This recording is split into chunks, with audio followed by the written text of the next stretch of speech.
Middle-earth: Shadow of Mordor, a tie-in game to the Lord of the Rings franchise using what seemed to be a Batman Arkham Asylum, City, and Origins combat system. This game didn't have a right to be as good as it is, and, well, it surpasses it, using an all-new system called the Nemesis system. Sit back, relax, because we're going to delve into some Lord of the Rings. Middle-earth: Shadow of Mordor.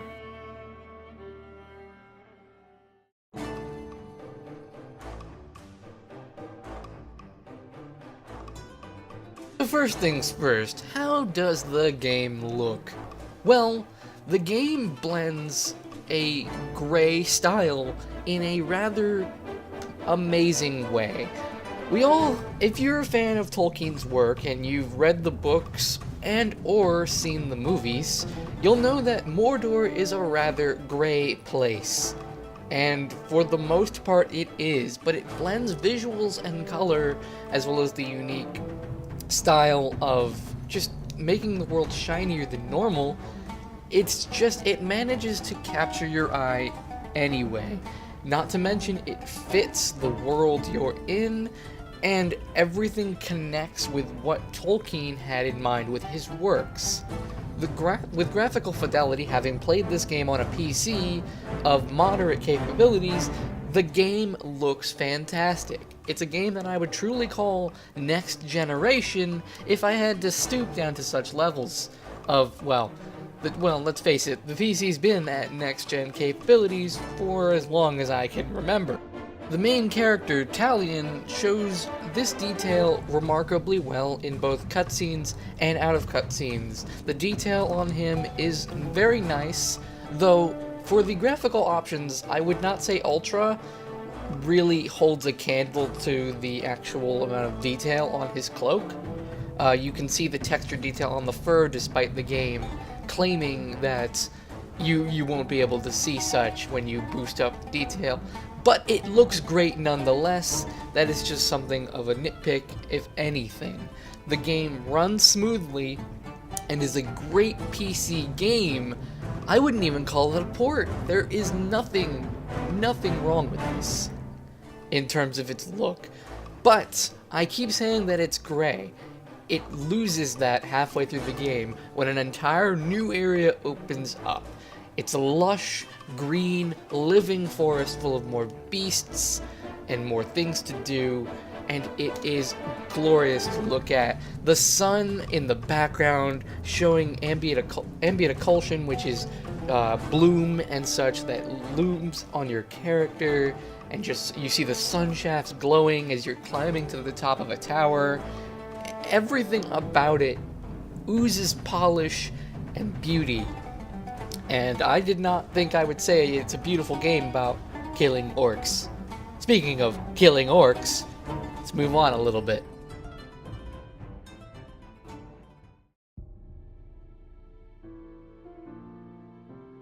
Talion, the main character, is a ranger of the Black Gate, sent here by Gondor to protect the lands from the ever-growing onslaught of orcs in Mordor. The history behind Talion is at some point in time he ended up slaughtering a noble, at least as far as we're told. He was then sentenced to death, but in some unique instance where his current wife decided to defend him against her father, she ended up sentencing him to a service on the Black Gate, where she then came with him. Fast forward to now, Talion is training his son, Dirhael, in the ways of combat to become a ranger in the future. Despite the protests of his wife, who insists that a different life is not only desirable but necessary, Talion is trying his best but can't make ends meet. As the training starts, you notice that Talion is not exactly all there. The game starts you in a spirit world where he's picking up remnants of a battlefield, it seems, seeing these visions, and as soon as the vision of him training his son comes to an end, you see him and his son fighting off many orcs. Not just orcs, uruks, Uruks are a much stronger breed of orc, and they are capable of killing countless people without flinching. After defending his son, you get another vision of Talion sneaking up on his wife and talking of their past and wanting to move away. After the fateful moment, as his wife, Yorith, states she doesn't want to live here anymore. There must be a better life than this. We fast forward into a stealth segment where many orcs are ready to kill you. And as Talion dispatches all of them, he is taken by those known as the Black Hand of Sauron. He is killed along with his family and awakes to a wraith who will then use him to understand his past and to defeat Sauron. The story of this game tends to drift here and there. There are many different things as you go along that help connect. If you have read something called the Silmarillion in the Lord of the Rings franchise and fanbase and such that details the lore in the past, this will make you smile and will just add a little bit more to the flair of the past. However, I will not praise the story 100%, as what is there is written decently, but it is not that great. Gollum is in the game and is written to perfection. I love everything they did with Gollum. But most other things, while there's personality in them, it's just kind of there. It's more story for the sake of story, covering up what is a great game. Speaking of a great game, why don't we talk about the gameplay itself?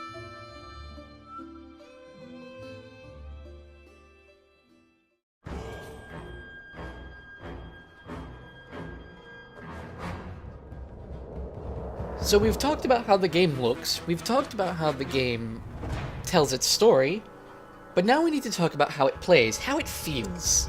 Middle-earth: Shadow of Mordor is, by all means, a game that nicks from every little franchise and makes it its own. Starting from the Assassin's Creed or Ubisoft franchises, where the idea of climbing a tower and unveiling the world becomes apparent. You want to climb every single tower as it allows you to see the world and understand what little things you can do in it aside from the main missions are there. Going into the combat system, which is nicked from the Batman series, which has a counter system, and flying from orc to orc, continuously attacking them, earning more abilities as you go along. The combat system doesn't really feel all that hard, especially as you play most of the game, but it can feel rewarding to slaughter tons and tons of orcs. I'll never forget one of the missions I had to do where I was fighting to upgrade my sword, and I was dropped into an arena filled with, I would say, 100 or more orcs, having to dodge around and slice at so many of them. It was just a blast to do, but it also felt rewarding, making sure I wasn't hit, seeing my combat multiplier get higher and higher. The higher your combat multiplier gets, the more stunts you'll be able to pull, as like executions where you brutally assault an orc, whether cutting his arm off, cutting his head off, or stabbing him to the point where he doesn't live, which is an automatic kill, or simply gaining the ability to stun all of them with a massive blast of light. There's a lot to do here. However, I'd be doing a disservice if I didn't mention the key component to Shadow of Mordor. The combat may be great and all, and you'll be using it a lot. If you don't like killing orcs, you might not want to play this game, especially with what I'm about to mention. 3 words: the Nemesis system. This system alone makes this game unique and feel truly next generation. This is a system that creates an entire army of orc captains that you, as a player, get to create your own story with. And I know that may sound cheesy, and that's the marketing on the box, but it is 100% true in its feeling. You create this world of yours based on your actions and how you deal with it. If we'll start from the basics and we'll move up on this system. If you are, for some reason, killed by an orc, the orc will then state something related, and the game will generate a personality for it. And yes, it generates it quickly. It's great. I don't know how it runs on consoles. I have not seen it on consoles, so please bear in mind that I am using a PC and thus am more powerful than a next generation console as of right now. But the game then develops a personality for them, develops how they talk and how they think, and places them on the map, where they will take out another orc and become a captain. What happens then is they have a full name, a full personality, and they also have strengths and weaknesses that you can both exploit and avoid. Now, if you leave an orc be and decide not to attack him, what then ends up happening is they will do something called a power struggle. Power struggles are unlocked as you continue the main mission with a specific character. I will not get into it for the sake of spoilers. But once that is unlocked, the orcs will then try to do something, because orcs are all about power. So you'll get power struggles. In these power struggles, orcs will compete or simply just do something to increase their power. Power dictates how much experience you'll get and unlocks further rewards in different places. Simple power struggles can be something such as this orc will hold a feast and will feed his troops and make them like him a lot more, maybe even draw more orcs to his cause under his banner. If this happens, they'll gain a bit of power, and they'll move a little bit forward in rank. But keep in mind, this is all dynamic. You can then invade this feast and either poison them or, kill the captain himself. But all of this can be avoided. But we're going to continue the scenario of avoiding the captain. So let's say his feast succeeded. Alright, great. He's not done there. Now, he has the choice of doing another power struggle, or the AI might think it's time to move on. The orc might look at someone higher in rank, and decide he wants their head and their position. Orcs are very commonly initiating duels with one another, gaining power and, in many cases, killing the other. So when this happens, you'll see the orcs there will be two, they'll have a little banter, which for most cases feels very fluid. Their dialogue usually doesn't feel forced, it doesn't feel like it doesn't fit. There have been some cases of repeated dialogue, but in the 33 hours I've played to 100% this game, it definitely it only repeated a handful of times, which is remarkable with how many power struggles I've had to invade. So the orcs will fight it out, and yes, the orc that killed you that's trying to get up in power will fail or succeed. And yes, it's not that the one that initiates always wins. Sometimes they'll go in over their head and they'll flee for their lives as they realize they challenge something that is far more powerful than them. And that is extremely cool. It's incredibly dynamic. But if they win, they'll move on. And once they continue to do this up until the second to highest rank, they have the ability to become a bodyguard. And that is the highest rank they're going to want to achieve at that moment. Now, later on in the game, you get the ability to call something called branding. Branding allows you to take an orc and make them your own. They will fight for you. This system is by far my favorite system to do and mess with. You can brand an orc And once they're under you, they will fight for you in a standard combat scenario, you know. Then you'll forget about them because they're not important. But if you brand a captain, that's where the fun begins. A captain will allow you to send your orc to fight others that have been giving you trouble, or in general, are people you just want eliminated. And you can aid them, or they can try it on their own. And yes, if they try it on their own, there's more chance of them failing as if you've intervened. However, the best thing you can do is brand the bodyguards of a war chief. Now, a war chief is the top of the line there. They're the ones you're going to have to do the most work to get out. If you manage to brand the war chief's bodyguards, you can command them to assassinate him as soon as he becomes available in the current mission. This is fantastic. As war chiefs, you gotta keep in mind, are one of the more powerful villains, creatures, orcs you get to fight. It is incredibly rewarding to see him stabbed in the back by those you worked, and I do mean worked, to brand under your control. And then you get to decide who becomes war chief, whether by killing one or letting fate decide. I do not believe your branded two can fight, though I would like to see that happen, just to wonder. That's something I will have to test, for sure.